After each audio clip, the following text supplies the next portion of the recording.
So things have changed since the last time I played Ark, if anybody was wondering what was going on. I have leveled up considerably. Our house has seen a drastic reduction in size. I do hope my voice is coming through loud and clear. Ah! And we have confirmation from chat. You can hear me. Yay! We will slowly be changing out the thatch roof for wooden roof because I don't have stone roof yet. We still have a thatch floor. Eventually this will all be changed. What happened was we got an unexpected visitor to our tiny little island here, which necessitated us changing our house, because when our visitor came, we lost our house and our dinos. We lost everything. There's a level 10 female Bronto on our island, currently hanging out just down that way a bit. And she came over and she took exception to our housing arrangement, and she stomped it flat. And she took exception to our dinos, and she killed them all. Yeah, all 4 of the boys. So now I've leveled up to level 31 by essentially going out, collecting all of the resources to upgrade our little hovel, building a platform for our dinos, and regathering our dinos. So the band is back together, sort of. And because we've leveled up so much, we've learned things. We've learned many, many things. The most important of which is, of course, how to make saddles. So we have many saddles now that we can make. Ah, yes. Yes, Brontos unfortunately do not know how to do interior design very well. So let me show you the upgrades that have happened. We of course still have our boxes. We made a bed. It needs repaired, as you can see, because the Bronto stepped on it. But we do have a bed, which allows us to spawn in our hovel. We have doors. Basically that door there is to allow easy access to the fire when we're out running around, in case we need to cook up meat. We have preservation bins, 2 of, 1 for meat, and these require spark powder. So we have some spoiled meat here. You put spark powder in it, and whatever you put in it, like this, will spoil in 11 minutes and 10 seconds. This will spoil in 9. This will spoil in an hour. It doubles. So this has been in here for almost 2 hours. A stack. Lots and lots of meat, because the Bronto killed all our dinos.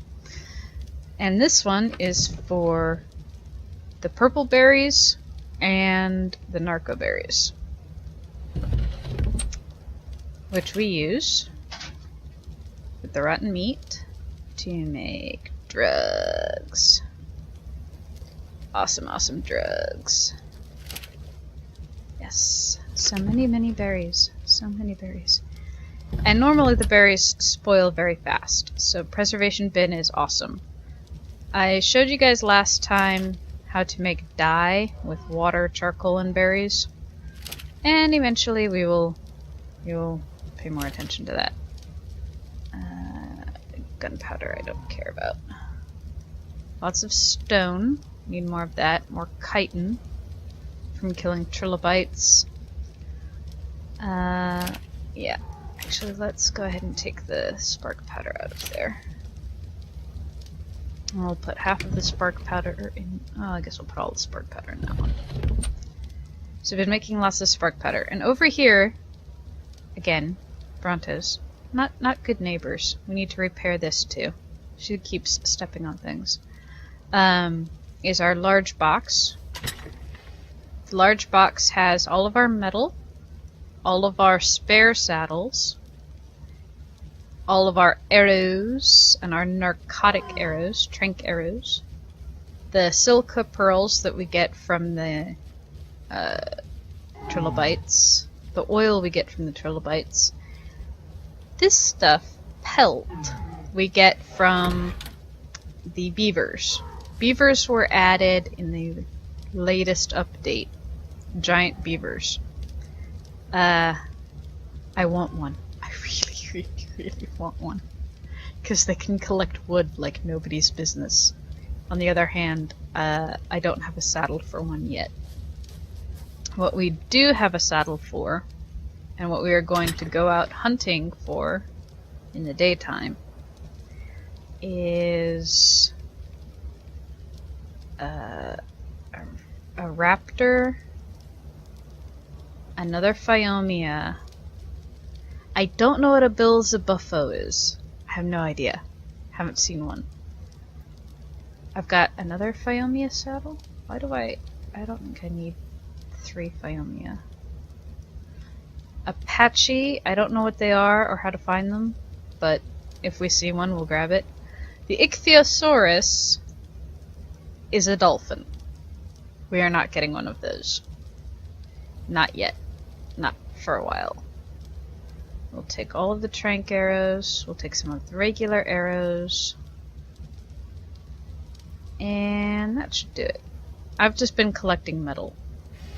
It's a natural byproduct of smashing rocks over and over and over and over and over and over and over and over and over. Make one more of those. The stone arrows, not good for much. The trank arrows, awesome.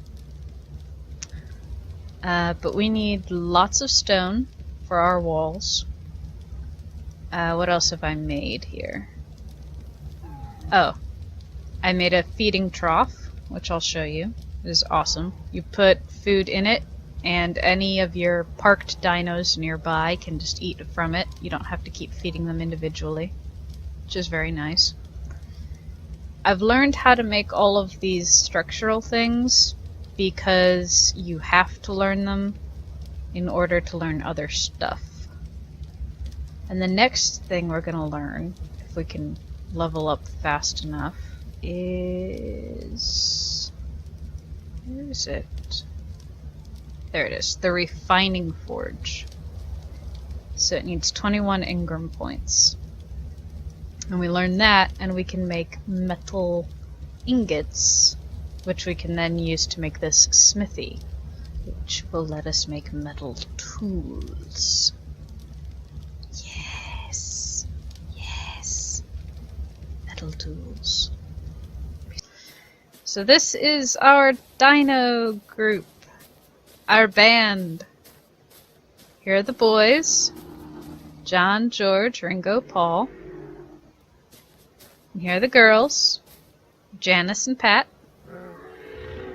Now Janice is a Phiomia, and she's lonely, so we're gonna go and search for a man there. Search for her love for her. Let's see here. She's ready to level up. Let's level up her melee damage. And of course Pat here, Pat's our heavy hitter. Pat is the one who wrecks face. You do not want to hit her with your best shot because she will take you down. And the boys, well, the boys are very pretty.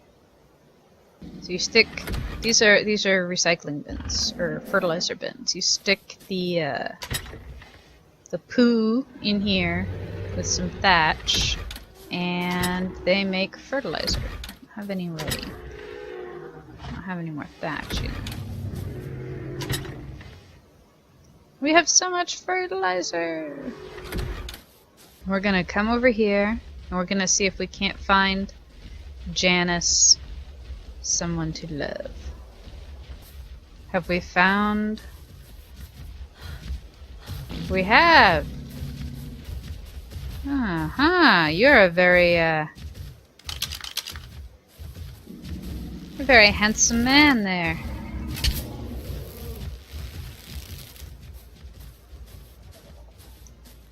And I'm going to... Oh, I don't think I got him. Here you go. Ah, got you in the butt. Oh! Oh God, where'd he go? Oops. He pooped right in front of us. He wasn't a good guy anyway. One shot, I betcha.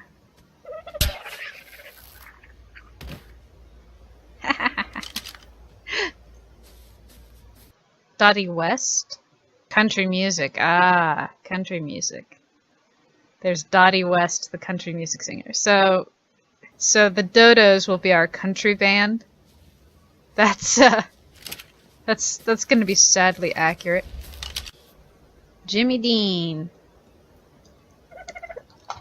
Oop, oop, oop. Lost my mouse. There we go. So we've got Jimmy Dean and Dottie West. Got some meat on me now.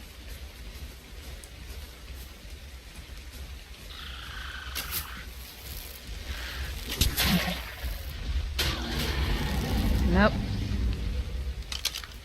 Pat's gonna kill it. Yep, Pat killed it. Figures. Okay, so what should we increase here? We should increase our stamina. We have 20 points, which is 1 point less than what we need. Refining forge. Of course. Of course. Oh! Oh. There's another dilo. Maybe we can get the dilo.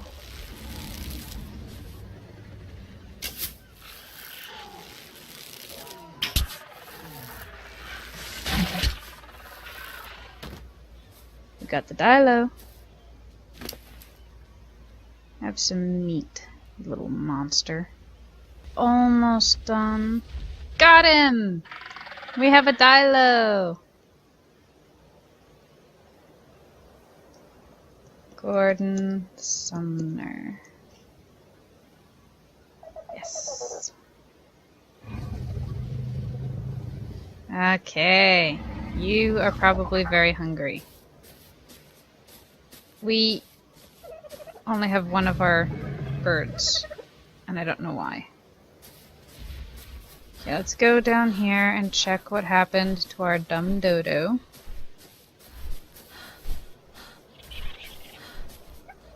It is stuck. Jimmy Dean, come on. Plop him down in front of the food trough. See this guy. That guy's just awesome looking, isn't he? I want one of those too. I want one. So yeah, so the way this works is you make arrows, and then from the arrows you make the trank arrows. The trank arrows work very well for doing minimal damage, but maximum torpor. Torpor being that knock 'em out thing. The only other thing we have that can put them down is the slingshot, which is nice, but not very good, because it does a lot of blunt force trauma to them as well. So everybody's just sort of hanging out over here.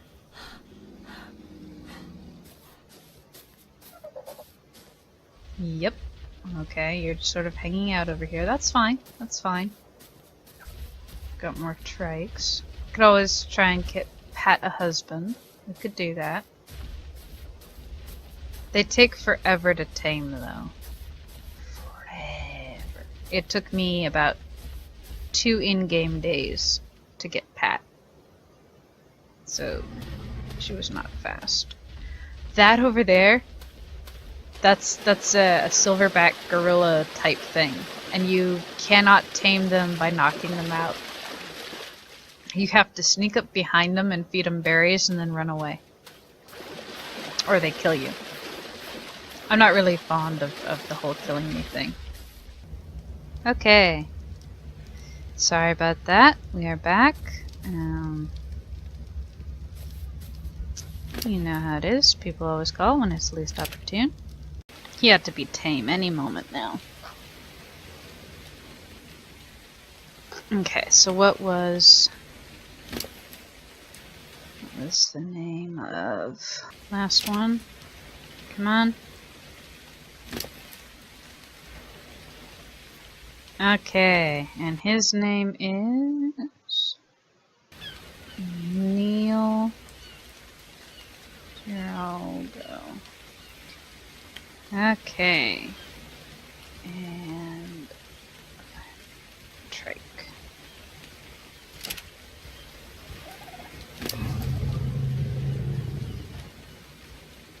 Come on.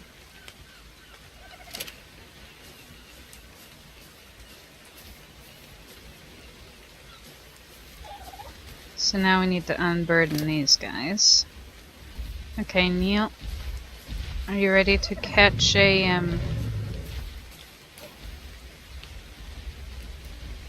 turtle? Ready to go catch a turtle, Neil? Oops.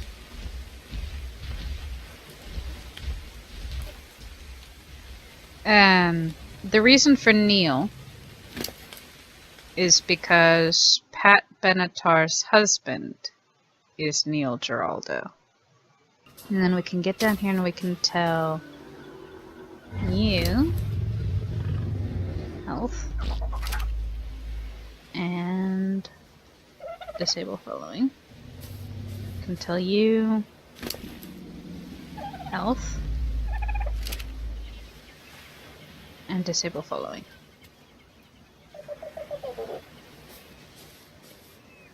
Okay, you two aren't in range of the food trough, though. Okay, well, oh, no, you are, I think. Yes, okay. And still got plenty of food in it, okay. Okay, Neil, come on. We're gonna get you a pat. No, wait.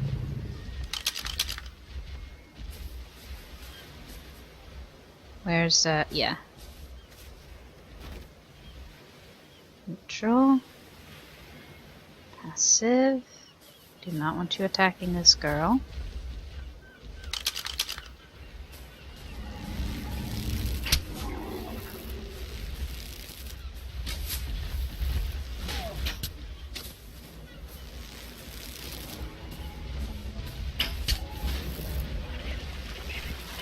Oh, I forgot to tell Neil to stop.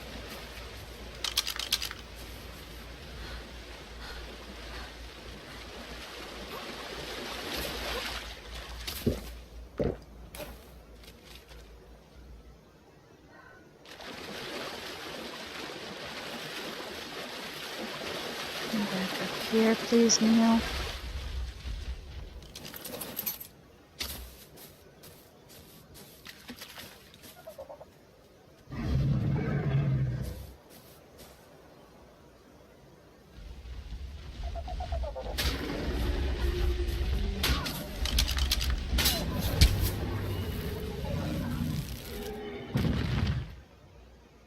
Okay, well, that didn't work quite as planned, but it sort of worked. What are these guys doing all the way down here?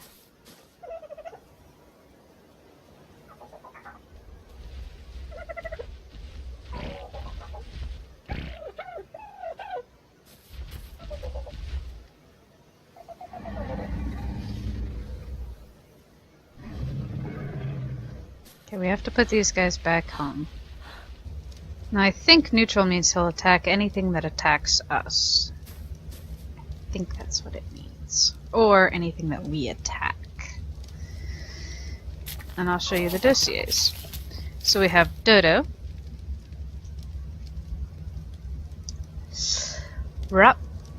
Raphnus propellicaire, more commonly known as the dodo bird. It's quite possibly the dumbest creature I've ever seen in my life. It wanders around the beaches of the island, eating berries off bushes and being eaten by all manner of carnivore. Without the dodo, the whole island's food chain would disintegrate. The subspecies of the dodo was developed an unbelievably clever way to sustain itself. They mate constantly. I'm fairly convinced that they reach full maturity within a week of being born.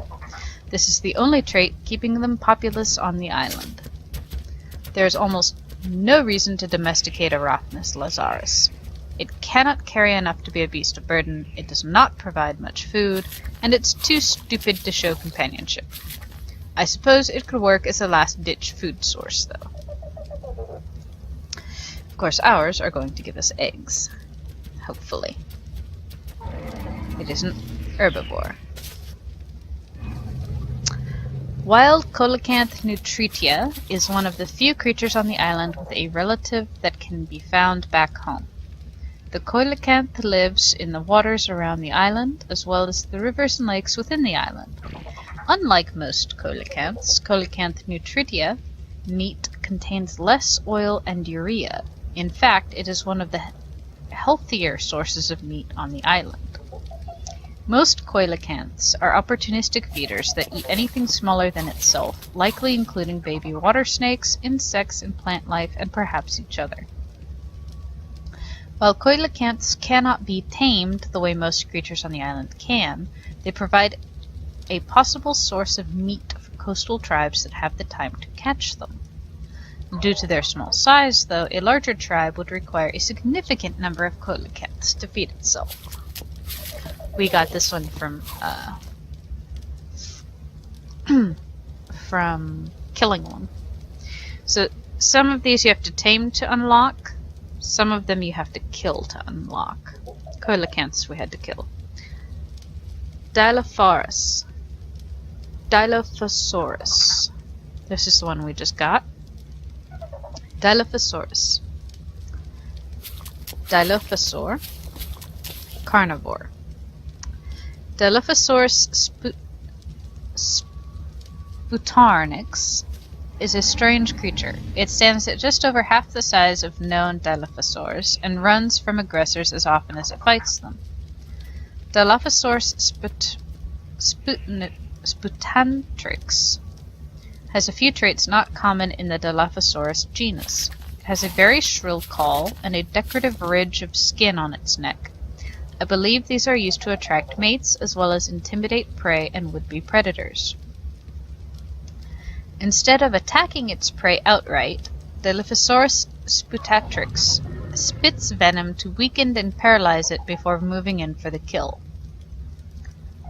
Because of their shrill cry and their ability to attack intruders from range, Dilophosaurus seem most suited as guard dogs. Due to their small size, they are not suitable as mounts. So actually, I could get quite a few of these things. Parasaur. These were our first tame. Parasaurolophus amphibio has some of the more interesting adaptations of all creatures I've seen on the island.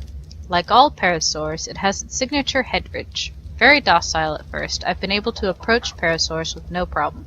If startled though, Parasaur immediately runs, very far and very fast. This species of parasaur seems to have previously disproved use for its ridge. Small openings at the top of the ridge allow it to be used as a snorkel. It is unique to Parasaurolophus amphibio, as their surprising speed in the water. As a relatively simple creature to domesticate, Parasaurolophus amphibio is quite possibly the most common mount I've seen yet on the island. Its ability to run fairly fast for lengthy intervals makes it an excellent mode of transportation, though it has almost no ability to defend itself or its rider. And we have, the four boys. Triceratops. Triceratops styrax. Wild. Apparently a crossbreed of a Triceratops and a Styracosaurus. Triceratops styrax has both the characteristic three-horned face of Triceratops and the prominent horned ridge of Styracosaurus. Normally a very docile grazing animal, Triceratops becomes extremely aggressive once angered. Triceratops will chase down would-be predators and egg stealers with incredible prejudice. I've seen Triceratops have an especially hostile reaction to the Tyrannosaurus on the island, with herds attacking en masse. A common mount for those that ride dinosaurs, Triceratops doubles as pack animal and combat dinosaur. Triceratops' bony ridge works excellently as cover from frontal attack, and the dinosaur's charge is incredibly dangerous. Yes, we very much love our Triceratops. Phiomia. Jonas. Phiomia ignatus. Phiomia ignatus is yet another herd animal on the island. They are small enough that almost any predator can bring them down, but large enough to provide plenty of meat. Were it not for the protection of the herd and their instinct to run from any predator, they would almost certainly be hunted to extinction. Phiomia's tusks and trunk make it especially suited to scavenging plant life from the ground. It uses its tusks to dig up loose plant life, then uses its stubby trunk to scoop the foliage into its mouth. Adult Phiomia often dig up food for their young, and watching a baby Phiomia attempt to use its trunk can be quite amusing. While it is completely possible to ride a Phiomia around, they are a meager choice. They work very well, however, as pack mules, and I've seen some communities keeping a herd of these around as livestock. The Phiomia require protection, though, and they are terrible fighters. Piranha. We killed one of those. Megapiranha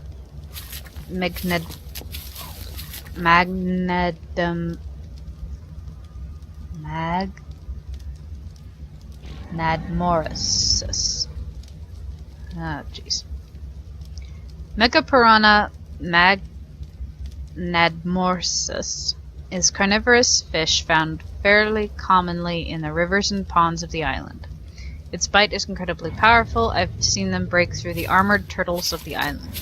Megapiranha was one of the strongest bites, pound for pound, of any creature on the island. When encountering a megapiranha, be on the lookout for the rest of the school. No one megapiranha is an overwhelming threat, but their tendency to swarm prey can make short work of an even much larger and stronger creatures. Any given megapiranha is easy to kill, but killing the entire school can be a daunting task. Like some of the other creatures on the island, a tamed megapiranha is best suited as a guard. Their high metabolism makes them require more food than any other creatures, but they are very adept at hunting their own food, particularly the coelacanths. So, theoretically, we could tame a piranha. Theoretically. I am not sure how feasible that is. The Titanomira we saw, the trilobite we saw, the Meganeura, I don't know if you guys saw that one. Meganeura quadrupena is an especially large species of dragonfly. Like most dragonflies, it is carnivorous, but it is typically not aggressive towards humans unless provoked or challenged for food. It lives primarily in the wetter, heavily wooded areas such as the jungles. Meganeura is a natural predator of most smaller insects on the island.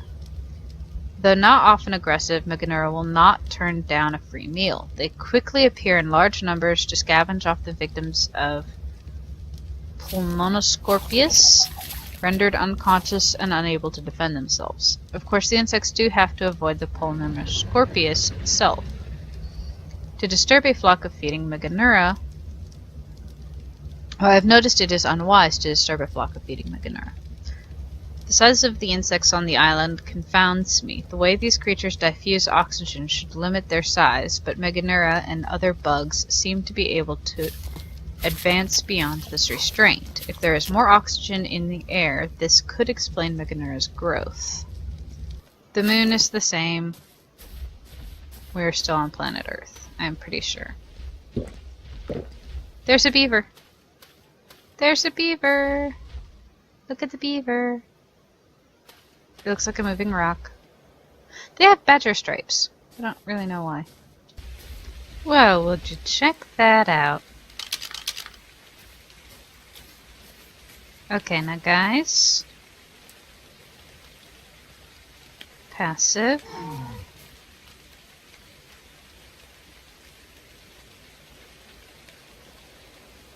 Passive.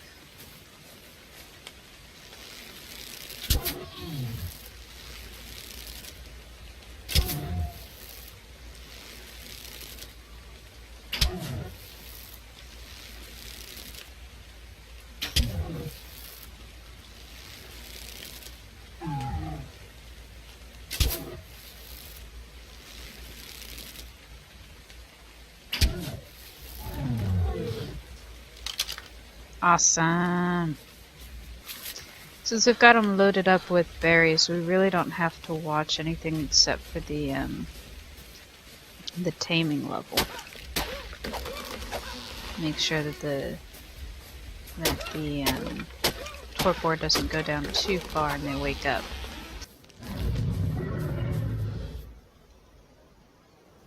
Pat Benetar.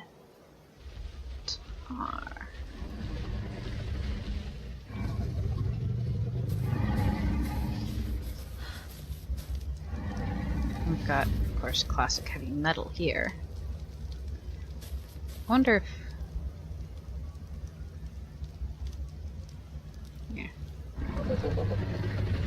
Gordon Sting. Oh, I'll just go Sting.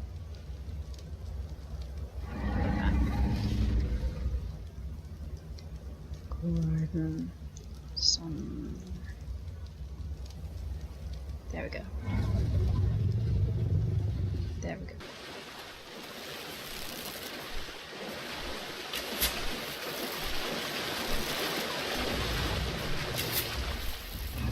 God, I want you.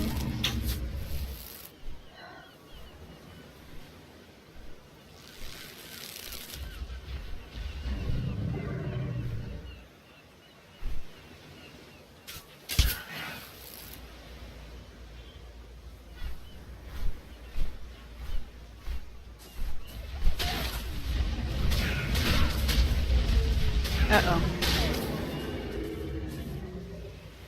That wasn't what I meant. Paul, where are you going? Oh dear. Okay, now remind me to cycle you guys to passive before I try and hit anything else. Tina Turner. Accept. Well, yeah, you can carry him for now. Tina Turner. And we have a gift for you, Tina.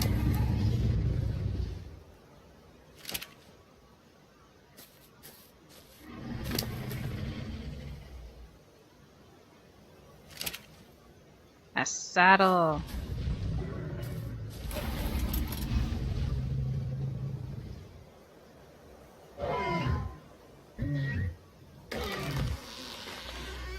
Okay, I don't think you're going to be collecting us much wood.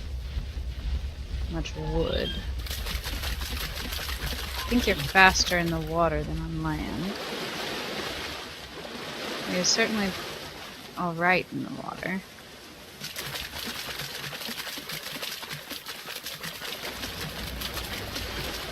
What about stone? No, I do not think you're going to be collecting stone.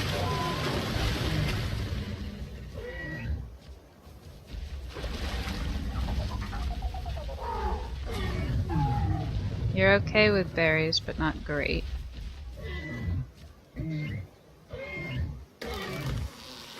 You're pretty much for water travel. That's fine. That's fine. I needed a way to travel quickly through the water. What does the dossier say on you? Carbonum. Okay. Carbonomus bibimus. One of the least aggressive creatures on the island. Were it not for the plethora of predators on the island, I'm certain it would spend its days basking in the sun, eating or sleeping. It lives a simple, solitary life, Nevertheless, it seems to be one of the more peaceful animals I have yet encountered. With its slow walking speed, its only things that keep it safe are its surprisingly fast swim speed and its incredibly thick shell. I would not be surprised to see it withdraw entirely into its shell and be completely safe from most predators. Its swift swim rate, fairly high strength, and lack of real threat makes it an ideal aquatic mount for many coastal survivors who shy away from violence. It can carry its rider to the ocean's resources at fairly high speed, but are not particularly dangerous. Yeah, not the expressway. Okay, you know, I think we've done pretty well for today. We've got all the boys, we've got Janice, we've got Dolly, Bob, Jimmy, and Dottie. We've got Tina Turner, we've got Pat and Neil, and we've got Gordon.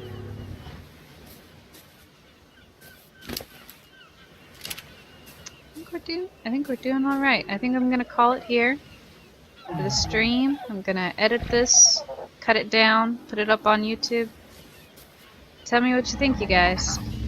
Tell me what you think.